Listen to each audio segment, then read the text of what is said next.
ময়মনসিংহ জেলা থেকে মোহাম্মদ মাসুদ আলম ভুঁইয়ার তথ্যচিত্রে দেখুন বিস্তারিত। বাংলাদেশের যে 10 জেলায় সবচেয়ে বেশি ডাকাতি হয়। নাম্বার 1, ঢাকা।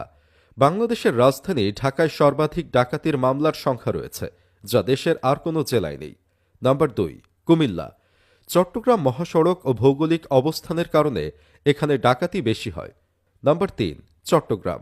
বাণিজ্যিক কেন্দ্র হওয়ায় এখানে ডাকাতি ও অপরাধের হার অনেক বেশি। 4, গাজীপুর। শিল্পাঞ্চল ও ঘনবসতির কারণে এই জেলায় ডাকাতি ও চুরি অনেক বেশি হয়। 5, ব্রাহ্মণবাড়িয়া। প্রায় ডাকাতি ও দাঙ্গা সংক্রান্ত মামলার আধিক্য থাকে এই জেলায়।